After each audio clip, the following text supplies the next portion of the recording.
ಕೇಂದ್ರದಲ್ಲಿ ಮೋದಿ ನೇತೃತ್ವದ ಬಿಜೆಪಿ ಸರ್ಕಾರ ಮಣಿಸಲು ಸಂಪೂರ್ಣ ದೇಶವೇ ಒಂದಾಗಿದೆ ಅಂತ ಮಾಜಿ ಪ್ರಧಾನಿ ಎಚ್.ಡಿ. ದೇವೇಗೌಡ ಹೇಳಿದ್ದಾರೆ.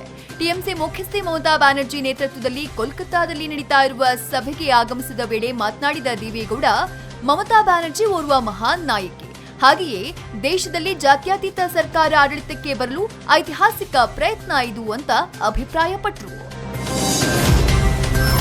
ರಾಜ್ಯ ಸರ್ಕಾರ ಅಸ್ಥಿರಗೊಳಿಸಲು ಪ್ರಯತ್ನಿಸುವುದಿಲ್ಲ, ಪ್ರತಿಪಕ್ಷವಾಗಿ ಕಾರ್ಯವನ್ನ ನಿರ್ವಹಿಸುತ್ತೇವೆ ಅಂತ ಹೇಳಿರುವ ಬಿಎಸ್ ಯಡಿಯೂರಪ್ಪ ಹೇಳಿಕೆಗೆ ಇದೀಗ ಮಾಜಿ ಸಿಎಂ ಸಿದ್ದರಾಮಯ್ಯ ಟ್ವಿಟರ್ನಲ್ಲಿ ಪ್ರತಿಕ್ರಿಯೆ ನೀಡಿದ್ದಾರೆ. ಶಾಸಕರನ್ನ ಬರ ಸಮೀಕ್ಷೆಗೆ ಕಳುಹಿಸುವುದು ಸ್ವಾಗತಾರ್ಹ. ಯಡಿಯೂರಪ್ಪ ನುಡಿದಂತೆ ನಡೆಯಲಿ, ರಾಜ್ಯದ ಜನರ ನಂಬಿಕೆ ಉಳಿಸಿಕೊಳ್ಳಲಿ ಅಂತ ಟ್ವೀಟ್ ಮಾಡಿದ್ದಾರೆ. ಸರ್ಕಾರ ಉರುಳಿಸುವ ಬಗ್ಗೆ ಬಿಎಸ್ವೈ ಗಂಟೆಗೊಂದು ಹೇಳಿಕೆ ನೀಡುತ್ತಿದ್ದಾರೆ. ಯಾವುದೇ ಕಾರಣಕ್ಕೂ ಸರ್ಕಾರ ಅಸ್ಥಿರಗೊಳಿಸುವುದಿಲ್ಲ ಅಂತ ಹೇಳಿದ್ದ ಬಿಎಸ್ವೈ ಇದೀಗ ನಾವು ಸದ್ಯ ಕಾದು ನೋಡುವ ತಂತ್ರವನ್ನ ಅನುಸರಿಸ್ತಾ ಇದ್ದೀವಿ ಅಂತ ಮತ್ತೊಂದು ಬಾಂಬ್ ಹಾಕಿದ್ದಾರೆ. ರಾಜ್ಯದಲ್ಲಿ ಲೂಟಿ ಮಾಡುವುದೇ ಸಮ್ಮಿಶ್ರ ಸರ್ಕಾರದ ಉದ್ದೇಶ, ಮೈತ್ರಿ ಸರ್ಕಾರ ಬಹಳ ದಿನ ಉಳಿಯುವುದಿಲ್ಲ ಅಂತ ಹೇಳಿದ್ದಾರೆ. ಸಿದ್ಧಗಂಗಾ ಶ್ರೀಗಳ ಆರೋಗ್ಯದಲ್ಲಿ ಸ್ವಲ್ಪ ಮಟ್ಟಿನ ಚೇತರಿಕೆ ಕಂಡು ಬಂದಿದೆ. ಹಳೆ ಮಠದಲ್ಲಿಯೇ ಶ್ರೀಗಳಿಗೆ ಆಪ್ತ ವೈದ್ಯ ಡಾಕ್ಟರ್ ಪರಮೇಶ್ ನೇತೃತ್ವದಲ್ಲಿ ಚಿಕಿತ್ಸೆ ಮುಂದುವರೆದಿತ್ತು. ಅಚ್ಚರಿ ಎನ್ನುವಂತೆ ಶ್ರೀಗಳು ಚೇತರಿಸಿಕೊಳ್ತಿದ್ದಾರೆ. ಶತಾಯುಷಿಗೆ ಸೋಂಕು ತಗುಲುವ ಭೀತಿಯಲ್ಲಿ ಸಾರ್ವಜನಿಕರಿಗೆ ದರ್ಶನಕ್ಕೆ ಅವಕಾಶ ನೀಡಿಲ್ಲ.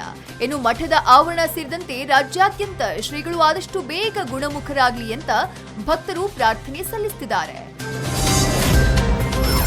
ಮಗುವನ್ನ ಕಿಡ್ನಾಪ್ ಮಾಡಿದ್ದ ವ್ಯಕ್ತಿಯನ್ನ ಸಿನಿಮೀಯ ರೀತಿಯಲ್ಲಿ 850 ಕಿಲೋಮೀಟರ್ ಚೇಸಿಂಗ್ ಮಾಡಿದ ಬೆಂಗಳೂರು ಪೊಲೀಸರು ಆರೋಪಿ ಕುಮಾರ್ನನ್ನ ಬಂಧಿಸಿದ್ದಾರೆ. ಮಲ್ಲತಹಳ್ಳಿಯ ಚಂದನ್ ರಾಣಿ ದಂಪತಿಯ 11 ತಿಂಗಳ ಮಗುವನ್ನ ಆರೋಪಿ ಕುಮಾರ್ ಕಿಡ್ನಾಪ್ ಮಾಡಿ ತಮಿಳುನಾಡಿಗೆ ಪರಾರಿಯಾಗಲು ಯತ್ನಿಸಿದ್ದ ವೇಳೆ ಜ್ಞಾನಭಾರತಿ ಪೊಲೀಸರು ಚೇಸ್ ಮಾಡಿ ಮಗುವನ್ನ ರಕ್ಷಿಸುವಲ್ಲಿ ಯಶಸ್ವಿಯಾಗಿದ್ದಾರೆ. ದೀದಿ ರ್ಯಾಲಿ ಬೆನ್ನಲ್ಲೇ ಇದೀಗ ಬಿಜೆಪಿ ರಾಷ್ಟ್ರಾಧ್ಯಕ್ಷ ಅಮಿತ್ ಶಾ ಕೂಡ ಒಟ್ಟು 5 ರ್ಯಾಲಿಯನ್ನ ನಡೆಸಿದ್ದಾರಂತೆ. ನಾಳಿಂದಲೇ ರ್ಯಾಲಿಯಲ್ಲಿ ಶಾ ಭಾಗಿಯಾಗಬೇಕಾಗಿತ್ತು. ಆದರೆ H1N1 ಇರುವುದರಿಂದ ಜನವರಿ 22ರಿಂದ ಶಾ ರ್ಯಾಲಿ ನಡೆಸಲಿದ್ದಾರೆ. ಈ ಮೂಲಕ ಲೋಕ ಸಮರಾಭ್ಯಾಸಕ್ಕೆ ಬಿಜೆಪಿ ಕೂಡ ಬಲಾಬಲ ಪ್ರದರ್ಶಿಸೋಕೆ ಮುಂದಾಗಿದೆ. ಗಂಡ ತನ್ನ ಮೊಬೈಲ್ ಪಾಸ್ವರ್ಡ್ ನೀಡಿಲ್ಲ ಅಂತ ಕುಪಿತಗೊಂಡ ಪತ್ನಿ ಆತನನ್ನ ಜೀವಂತವಾಗಿ ಸುಟ್ಟು ಹಾಕಿರೋ ಘಟನೆ ಇಂಡೋನೇಷ್ಯಾದ ಈಸ್ಟ್ ಲೊಂಬೊಕ್ ರೆಜೆನ್ಸಿಯಲ್ಲಿ ನಡೆದಿದೆ. ಮೃತ ವ್ಯಕ್ತಿ ದೀದಿ ಪುರ್ನಾಮ ಮನೆಯ ಹಂಚುಗಳನ್ನ ಸರಿ ಮಾಡ್ತಾ ಇದ್ದ. ಈ ವೇಳೆ ಪತ್ನಿ ಇಲ್ಹಾಂ ಕಹ್ಯಾನಿ ಆತನ ಮೊಬೈಲ್ ಪಾಸ್ವರ್ಡ್ ನೀಡುವಂತೆ ಕೇಳಿದ್ದಾಳೆ. ಇದಕ್ಕೆ ಪರ್ನಾಮ ಒಪ್ಪಿಲ್ಲ. ಇವರಿಬ್ಬರ ವಾಗ್ವಾದ ತಾರ್ಕಕ್ಕೇರಿ ಸಿಟ್ಟಿಗಿದ್ದ ಪತ್ನಿ ಆತನ ಮೇಲೆ ಪೆಟ್ರೋಲ್ ಸುರಿದು ಬೆಂಕಿ ಹಚ್ಚಿದ್ದಾಳೆ. ಇತ್ತೀಚೆಗಷ್ಟೇ ಶಿವನಂದಿ ಹಾಡು ರಿಲೀಸ್ ಮಾಡಿ ಯೂಟ್ಯೂಬ್ನಲ್ಲಿ ಧೂಳೆಬ್ಬಿಸಿದ್ದ ಯಜಮಾನ ಚಿತ್ರತಂಡ ಈಗ 2ನೇ ಹಾಡನ್ನ ರಿಲೀಸ್ ಮಾಡಿದೆ. ಒಂದು ಮುಂಜಾನೆಯನ್ನು ಮೆಲೋಡಿ ಟ್ರ್ಯಾಕ್ ಬಿಡುಗಡೆಗೊಳಿಸಿರುವ ಚಿತ್ರತಂಡ ಮತ್ತೆ ಯೂಟ್ಯೂಬ್ನಲ್ಲಿ ಹಂಗಾಮ ಸೃಷ್ಟಿಸೋಕೆ ರೆಡಿಯಾಗಿದೆ. ಚಾಲೆಂಜಿಂಗ್ ಸ್ಟಾರ್ ದರ್ಶನ್ ಹಾಡಿನ ಬಗ್ಗೆ ಟ್ವೀಟ್ ಮಾಡಿದ್ದು, ಒಂದು ಮುಂಜಾನೆ ಮೆಲೋಡಿ ಹಾಡು ಕೇಳಿ ನಿಮ್ಮ ಅನಿಸಿಕೆ ತಿಳಿಸಲು ಮರೆಯಬೇಡಿ ಅಂತ ಅಭಿಮಾನಿಗಳಿಗೆ ಹೇಳಿದ್ದಾರೆ. ಚಿನ್ನಾರಿ ಮುತ್ತ ವಿಜಯ್ ರಾಘವೇಂದ್ರ ಅಭಿನಯದ ಯದಾ ಯದಾ ಹಿ ಧರ್ಮಸ್ಯ ಸಿನಿಮಾದ ಚಿತ್ರೀಕರಣ ಮುಗಿದಿದ್ದು ತೆರೆಗೆ ಬರೋಕೆ ಸಜ್ಜಾಗಿದೆ. ಇದೇ ಮೊದಲ ಬಾರಿಗೆ ವಿಜಯ್ ನೆಗೆಟಿವ್ ಪಾತ್ರದಲ್ಲಿ ಕಾಣಿಸಿಕೊಳ್ತಾ ಇದ್ದು ಭಾರೀ ಕುತೂಹಲವನ್ನ ಮೂಡಿಸಿದೆ. ಇನ್ನು ಚಿತ್ರದಲ್ಲಿ ಸಾಯಿ ಕುಮಾರ್ ಕೂಡ ವಿಶೇಷ ಪಾತ್ರದಲ್ಲಿ ಕಾಣಿಸಿಕೊಂಡಿದ್ದಾರೆ.